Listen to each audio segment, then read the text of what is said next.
अस्सलाम वालेकुम। उम्मीद है आप सब खैरियत से होंगे और अपना बहुत सारा ख्याल रख रहे होंगे, क्योंकि एज ए क्लिनिकल साइकोलॉजिस्ट हर रोज़ मुझे बहुत सारे लोगों से डील करना पड़ता है, और स्पेशली बच्चों के साथ जो कि स्पेशल नीड्स के साथ होते हैं या न्यूरो डेवलपमेंटल डिसऑर्डर के साथ होते हैं, जैसे ऑटिस्टिक स्पेक्ट्रम डिसऑर्डर हो गया, ADHD हो गया।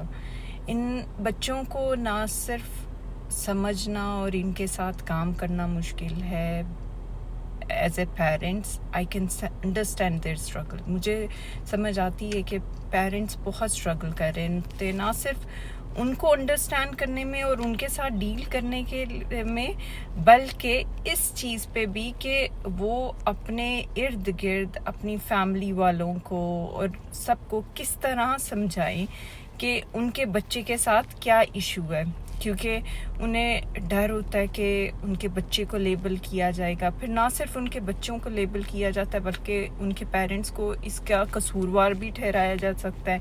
जैसे कि मैंने सुना हुआ है, बहुत सारे पेरेंट्स कहते हैं कि मदर्स को ब्लेम किया जाता है कि ये सब कुछ जो भी बच्चे के साथ हो रहा है ये मदर की वजह से है। कुछ पेरेंट्स कहते हैं कि उनको कहा गया है कि ये उनके कुछ जो उन्होंने कुछ बुरा किया हुआ है उसकी वजह से ऐसे हो रहा है, जो कि बिल्कुल भी ट्रू नहीं है। ये सब मिथ्स हैं, और एज ए क्लिनिकल साइकोलॉजिस्ट मैं ये कह सकती हूँ कि ये जितने भी न्यूरो डेवलपमेंटल डिसऑर्डर्स होते हैं या ये जो बच्चों स्पेशल नीड बच्चों की प्रॉब्लम्स होती हैं, इसमें कुछ चीज़ें रोल प्ले करती हैं। सबसे पहले तो जीन्स हैं, और कुछ प्रॉब्लम्स ऐसी हैं जिनका अभी तक आइडेंटिफाई नहीं हो सका कि ये होती क्यों है। ठीक है, it's not parents, it's not कि वो कैसे पेरेंट्स हैं, वो कैसी तरबियत कर रहे हैं, ये उनसे रिलेटेड नहीं है। ये एक प्रॉब्लम है जिसको हम सबको समझना है। और जो मेरा मेन कंसर्न जो आज मैं आपको बताने जा रही हूँ वो ये है कि अक्सर क्या होता है कि पेरेंट्स ही एक्सेप्ट नहीं कर रहे होते। वो एक्सेप्ट करने से डर रहे होते हैं कि अगर उन्होंने एक्सेप्ट कर लिया कि उनके बच्चे के साथ प्रॉब्लम है, तो बेसिकली उन्होंने एक्सेप्ट कर लिया कि उन्होंने कुछ गलत की है। और दो इतनी मेंटल अवेयरनेस आ चुकी हुई है, बट इसके बावजूद लोग ब्लेम करते हैं, और लोग अंडरस्टैंड नहीं करते, समझ नहीं पाते कि ये उनकी वजह से नहीं है, ये एक डिसऑर्डर है। जैसे दूसरे फिजिकल डिसऑर्डर्स होते हैं, मेंटल डिसऑर्डर्स भी वैसे ही होते हैं। लेकिन ये है कि कुछ लोग, हम अवेयरनेस होने के बावजूद हमें पता है ये डिसऑर्डर्स हैं, लेकिन हम उसको जो है समझ नहीं पाते, हम उसको जो रियल लाइफ में एक्सेप्ट नहीं कर रहे होते। तो उसको एक्सेप्ट करने की ज़रूरत है। और स्पेशली मैं उन पेरेंट्स को कहूँगी जिनके बच्चों की स्पेशल नीड्स है, please try to accept the problem. देखें, अब प्रॉब्लम हो गई है, एक मसला है। अगर किसी को कुछ भी डायग्नोज होता है, अगर हम इसको फिजिकल हेल्थ से रिलेट करें, तो किसी को कैंसर डायग्नोज होता है, ये कहने से कि कैंसर नहीं है, नहीं ये नहीं हो सकता, क्यों कैंसर हो गया, कैंसर क्योर नहीं होगा। लोग क्या करते हैं, डायग्नोज हुआ, ठीक है, वो साइकोलॉजिकल हेल्प के लिए जाते हैं कि हमें बताएं कि हमें किस तरह इस चीज़ से डील करना है या किस तरह एक्सेप्ट करना है, लेकिन वो साथ साथ उसका ट्रीटमेंट स्टार्ट करते हैं। इसी तरह जो साइकोलॉजिकल डायग्नोसिस होते हैं स्पेशली बच्चों के साथ, बच्चों के लिए वो इसीलिए होते हैं ताकि उनकी अप्रोप्रिएट ट्रीटमेंट हो सके।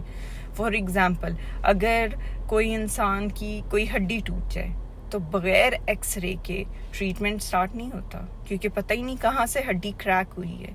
तो उसके एक्सरे लिए जाते हैं, फिर बताया जाता है कि जी यहाँ से हड्डी टूटी है और अब इसका ट्रीटमेंट ये होगा। ब्लाइंडली वो उस जगह, अगर बाजू की हड्डी टूटी है तो वो फटाफट ऑपरेशन के लिए नहीं जाते, पहले वो एक्सरे करते हैं। इसी तरह साइकोलॉजिकल ट्रीटमेंट के लिए ज़रूरी है कि पहले देखा जाए प्रॉब्लम क्या है, उसका पिन पॉइंट, उसकी रिक्वायरमेंट क्या है, किस तरह उस चीज़ के साथ डील किया जाएगा। और डील करने के लिए ज़रूरी है कि उसको डायग्नोज किया जाए। डायग्नोसिस के बाद ही اس کا اپروپریٹ ٹریٹمنٹ ہوگا. اسی لیے سائیکالوجسٹ ڈائگنوز کرتے ہیں تاکہ اس کا اس کے مطابق ٹریٹمنٹ ہو سکے. تو اسی لیے آپ اپنی اسٹرگل ضرور کر رہے ہیں ایز اے پیرنٹس، لیکن اپنی اسٹرگل میں اپنے بچے کو سفر نہ ہونے دیں. اور وہ اسی طرح آپ نے ایکسیپٹ کرنا ہے، اس کی پرابلمس کو کلیئرلی ڈسکس کرنا ہے اور اس پہ کام کرنا ہے. پرابلم تو ہو گئی ہے، لیکن آگے کیا کرنا ہے؟ آپ نے یہ سوچنا ہے کہ آپ کے بچے کے لیے کیا ہیلپ فل ہوگا. یہ کہنا کہ نہیں ٹھیک ہے یا وقت کے ساتھ ٹھیک ہو جائے گا، یا اس پہ اپروپریٹ کام کرنا. تو میں چاہتی ہوں کہ آپ اس پہ سوچیں ضرور، کیونکہ جب تک آپ سوچیں گے نہیں آپ اس پہ کام نہیں کر سکیں گے. ٹھیک ہے، تو اس کے ساتھ اپنا بہت سارا خیال رکھیں، اپنی مینٹل ہیلتھ کا بہت سارا خیال رکھیں، کیونکہ اگر مینٹلی پیرنٹس جو ہیں وہ فٹ نہیں ہیں یا مطمئن نہیں ہیں یا سکون میں نہیں ہیں تو وہ بچوں پہ بھی کام نہیں کر سکتے. اس لیے بچوں پہ کام کرنے کے لیے سب سے پہلے اپنے اوپر کام کرنا ہے، اور اپنے اوپر کام کر کے اپنے بچوں پہ بھی کام کرنا ہے. ٹھیک ہے، اس کے ساتھ میں آپ سے اجازت لوں گی. اپنا بہت سارا خیال رکھیں. بائے، اللہ حافظ.